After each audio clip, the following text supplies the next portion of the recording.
салом алейкум бародари азиз. имрӯз мо видеои мо дар бораи регистратсия намудан дар приложение Quotex, яъне ки Quotex барои бораи интернет пул кардан мешавад. Бо ин приложение чӣ хел пул кардан ва чӣ хел пул пополнят кардан ва аз онҷо пули кор кардану снимат кардан ман нишон медиҳам. Яъне Quotex ин приложение яке аз машҳуртарин аст дар айни ҳол. барои регистратсия чӣ намед ба он регистратсия кардан ва дар описании ҳамин видео ки шумо тамошо мекунед дар описание ссилка барои компютер ҳам барои телефон ва дар телефон ҳам таргова бурда мешавад. Ссилкаш дар комментарий, то есть описание нависта шудааст. Шумо метавонед ба ҳамон ссилка пахш намоед ва ҳама хел экран ба телефони шумо ёки ба ноутбуки шумо компютери шумо кушода мешавад ва ба тӯбмачаи регистратсия пахш мекунед. баъд аз оне ки ба регистратсия зер кардед ба шумо экрани нав то есть акнок кушода мешавад. дар онҷо регистратсия яъне ки электронни почтаи худро менависед. электронни почтаи пурраи худро нависидантон дар компютер ки дар вақти пул снимат кардан обратно ба ҳамон код электронни почтаи шумо сообщение меравад. 4 рақама, яъне ба он 4 цифрро ба ҳамон акно менависед ва баъдон подтверждат мекунед ва он вақт пули шумо снимат карда мешавад. барои ҳамин дар вақти регистратсия почтаи ҳақиқии худро менависед. ман бошам инҷа фақат почтаи простои барои нишон додан барои пример почтаи хеле видумани ҳозир менависам. ин почта вуҷуд надорад, просто барои нишон додан ман навистам ин почта ва коди парол мезед. парол бояд парол бояд якчанд ҳарфи англисӣ ва баъдан рақам дошта бошад. дар инҷо валютаро интихоб мекунед. чӣ намуди бо кадом намуди маблағ шумо пополнят карданед, яъне рубл интихоб мекунед. подтверждение галочка мебинем ва баъдан регистратсия пахш мекунем. агар шумо Facebook, контакт ва Google аккаунт дошта бошед, метавонед прямо через ҳамон регистратсия кунед. лучше через ҳамон почта электронии барои ки сообщение мебиёд ва почта электронии шумо барои пул снимат кардан ин удобнитар аст. барои ҳамин почта электронии регистратсия кардан дар кор ба фикри ман удобнее. ва баъд аз ин пур кардан ба тӯбаи регистратсияро зер мекунед. баъд аз ҳамин амалиёт меравад ва нишон медиҳад ки чӣ экрани нав кушода мешавад. ин экран яъне ки торговая платформа номаш. ин сохранить мекунем. ин дар телефонои шумо пайдо мешавад. икс мекунем, ин экран кушода шуд. экран яъне ки торговая платформа. ин японский свечи мондаги чӣ хел торговия шудану баъдан нишон медиҳам. баъд видеоҳои оянда чӣ намуд бояд пул кор кардан, бо кадом роҳ ман инро нишон медиҳам. ин реални шута, яъне ки ҳозир ман нола пул надорем ҳозир. барои инро пул партофтан тӯбмаи пополнит зер мекунед. баъдан экрани нав кушода мешавад. яъне ки чӣ хел пул партофтан. дар инҷо метавонед криптовалютаро пул кунед ёки бо картаи Сбербанк. ҳама машҳур ба фикрам ба ҳама удобне ҳозир картаи Сбербанк барои ки криптовалют мумкин бисёрҳо надонанд. ва киви кошелёк, электронни кошелёк ҳам ҳаст дар инҷо. киви кошелёк мумкин надонед шумо, барои ман удобн аст. Сбербанк карта ба Сбербанк карта зер мекунед. виза карта дар ин акнок шуда мешавад. чанд сум яъне ки шумо первый депозит ҳама минимум 1175, максимум биохира ҳама камтаринаш яъне 1175. 2000 пополнить мекунем. пополнить зер мекунем. 2000 мекунем, пополнить зер мекунем. акнои нав кушода мешавад. дар инҷо мо мебинем ки чӣ мебинем инҷа рақами карта, пурра рақами картаро менависед. сол, моҳ ва CVC. се рақами қафои карта ки CVC дар онҷо менависед. баъдан оплатитро зер мекунед. баъд аз оне ки оплатит зер кардед ба шумо картатон 6 рақама мебиёяд ва дар онҷо 6 рақамро дар онҷо пахш мекунед ва баъдан пул снимат карда мегузорад. албатта ин просто электронни почта видео аст. ман уже аллакай дорам, барои ҳамин пул партия нестам дар ин шуд. ман фақат барои нишон додан барои ҳамин пул мепартам. дальше шумо метавонед осона дар оплатит зер мекунед. 6 рақама ба телефонтон ба Сбербанкатон сообщение мебиёд. 6 рақама зер мекунед, тамом пул мегузорад. чӣ хел пул снимат карданро дар инҷо нишон медиҳем. вывод просто дар онҷо пополнение вывода зер мекунем. вывод дар инҷо нависта шудааст. вы можете вынести деньги с своего баланса свою банковскую карту, которая электронной почтой ки дар шумо метавонед пулро снимат кард ба именно ба ҳамон карта ки пополнит карда, яъне ки ба дигар карта намешавад. ҳозир ба картаи худтон пополнит кардед, дигар кас наметавонад ба картаи дигар кас снимат кард. барои ҳамин бисёр удобн аст. ин буд яъне информация чӣ хел регистратсия кардан ба Quotex, чӣ хел пул партофтан ва чӣ хел снимат кардани пулро нишон додам. ва дальше чӣ будан, чӣ хел торговля будану бишон нишон додам. дар канал подписаться кунед. шуда мешавад. агар регистратсия накарда бошед, ба видео пештарин тамошогар регистратсия ҳашт аст ва агар регистратсия карда бошед, маълумоти пурра медиҳем ки чӣ намуд кор карда мумкин аст. ин яъне номаш платформа, пурра ҳамин платформа. чӣ хел кор мекунем? фарз кардем шумо пул гузарондед, масалан 2000 рубл. ман гузаронам 2000 рубл. ман ба шумо нишон медиҳам ки чӣ намуд истифода бурдани Quotex, масалан чӣ намуд истифода мерам. фарз кардем шумо пул гузарондед 2000 рубл. дар инҷо чӣ мебинем мо? ин хато аст, мо баъд нишон медиҳем, яъне ки ин графики евро доллар, курси евро нисбати доллар аст.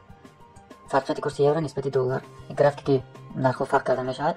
дар инҷа бисёр намудҳои курсҳо ҳастанд. курси евро ба доллар аст, курси нидерландский валюта ба доллар.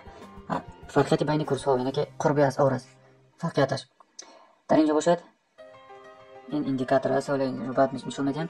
این وقت میمونه، یعنی که 2 دقیقه یا 1 دقیقه یا 1 ساعت هر خیلی وقت میمونه، یعنی که این بالا به پایین بشه نیست. خیلی این چیزا رو استفاده میکنن. فرض کردیم شما انتخاب کردید، یعنی که من 88% خود به من بالاتر انتخاب کردید، یعنی که 88% اگر که پروگنوز یعنی که پروگنوزی رو میکنید اما کدوم طرف نرخ میره شما رو پروگنوز میکنید. این رو از هوا گرفته شما پروگنوز کردن نمیتونید. از روی تکنیک آنالیز بودن نمیشه. مالی بود درباره تکنیک آنالیز نشون میدم، یعنی که شما درباره اول من پورا گذروندید چه استفاده میبرید. ژاپنسکی سویچ است، یعنی که میبینید حالت ضرر رو میآورد، حالتی که در حقیقت موقع تکنیک آنالیز گفته موتور میشود.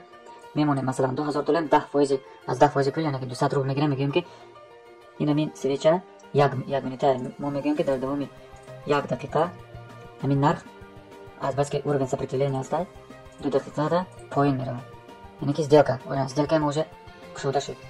این وقت رفته استفاده است. اگر در دوام 2 دقیقه همین گرافیکی که ما دیده استفاده پایین رود ما 88% پول مونده مونه، یعنی که 160 روبل قریب 170 روبل پلوس میشود پولمون.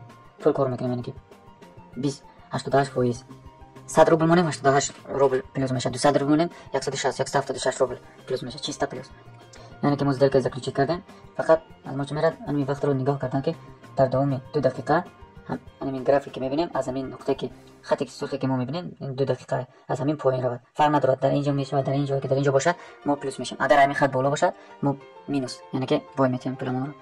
این هم خیلی کار کردن ممکن است.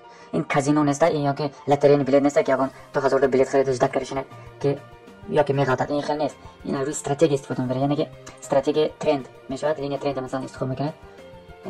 این حالت دومی خیلی استفاده میکنه. کلامنی شما باید همین حالت رو یابید و دروید، یعنی که نمیدید این اورگن ترند اینمش بس خداش ترند.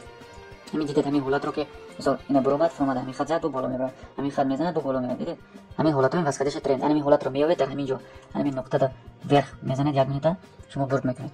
اوکی حالت اورگن سپریتیولی میگم گرافیک گریزانتال لینی میمونه. همین حالت رو فقط نه دیدید تمام ما بریدیم 176 رو پلوس. برای چی پلوس شد؟ برای چی من حالت درو اومدم؟ برای چی که دیدم اورگن سپریتیولی، برای چی یه بار نرخ برآمد همینجا کسی خریدار بود که بسیار فروشنده نرخ پایین فروخت. اما قدر فروشنده بسیار باشه نرخ پایین میره. برای در همین حالت کسی استرالیسکی دلار بسیار فروخت، یعنی که اورگن سپریتیولی پایین شد. برای چی من برام؟ برای که دیوم بارا با این نرخی فرماد همون فروشنده ای که بود با یه بار دیگه میفروشد اون دلار با خواهد خب پایین میفروشد. یه بار که فرماد دیوم بارا به همون نقطه که فرماد خب باید پایین رود. گلانی وقت رو پورا انیق انتخاب کردم 2 دقیقه انتخاب کردم، یعنی که دیوم بارا به همین نرخ فرماد با پایین فرماد. این همین حالت‌های ضروری که هست میتونید انتخاب کرده. پول انتخاب کنید 200 روبل موندم 2000 روبل 2176 روبل شد. گلام همه حالت رو در همه حالت رو مونده ممکن نیست. اینه که حالت‌های ضروری یافته ورخ نیست انتخاب میکنم. اینجا چه این 1 مینوت 5 سکند 10 سکند اینه که این سبزه که میبینید این در دومی 1 سکند شد دیگه شده است با 5 سکند، یعنی که 1 مینوت سویچ است 10 مینوت است با 1 روز است در من 1 مینوتش بس ولیوتنی پار میگه. این چیز این ولیوتنی پار است، یعنی که ولیوتنی پار پول قرب اثر نسبت دلار به یورو این بسیار نموده است. ما کدومش رو انتخاب میکنیم؟ کدومش که پرسنت بسیار میتونه همون، یعنی که اوت سی اچ اف واسه 88% پلوس 1000 میکنم پرسنت بسیار بده که شده باف میکنم در همین بالای گرافیک. بعد ترگول به حضور استفاده برده میتونه، یعنی که یکشان نمودهای شکلی به شما مخفل است همون گرافیک انتخاب میکنید. بعد میدارید هر اپشن نگاه میکنید کدام حالتی که دیدید همه اورگن هست میدارید نمیخواد میکوبید حالت ضروری خود برای خود رو انتخاب میکنید و بعدا باز دیگه ورخ یا که نیست دیدید نمیخواد حالت رو نمیخواد که یک گرافیک اداره میکنه. این لاترین بلیت نیست، این کازینو نیست، این اون دمای بود میکنن که فقط حالت‌های ضروری رو میتونن نفس ضروری نکنه. انا دیدید یا بار برومات گفتم که اورگن سپریتیولی فرمات با همین حالت برومات دیدید با کاکاس پوین زرکه با برگه برومات با پوین فرمات این خیلی حالت رو یافته یا که دا پوین حالت پوین دیدید که دا گوشه که نرخ گشته بالا برومات، یعنی که اینجا اورگن پجاش که میشه بالا میشه. بعد یوم بار دیگه که با اینجا فرمات بعد همینجا میخواد ورخ زر میکنه با میپره. بعد همین حالت با یک چند بار در همین حالت بر کردن ممکن است. این معلوماتی پورا بود درباره چه کار کردن در کوتکس. اگر سوال ها باشه در کامنتار نویسید و در کانال سابسکرایب کنید و اپلیکیشن نصب کنید. زنگ بزنید که ویدیوهای نوی که میبرد سابسکرایب نکنید و در ویدیوهای آینده من هر یک نمود استراتژی با چی نمودها از درباره اورگن ها گفتم. در وقت آینده باشه درباره دیگر حالت‌هایی که ترند بیچی فلاگ هر چه حالت‌هایی که هست معلومات میدم. در کانال پادپیسات کنید و زنگوله رو زیر کنید و سوال‌های خود در کامنت نویسید.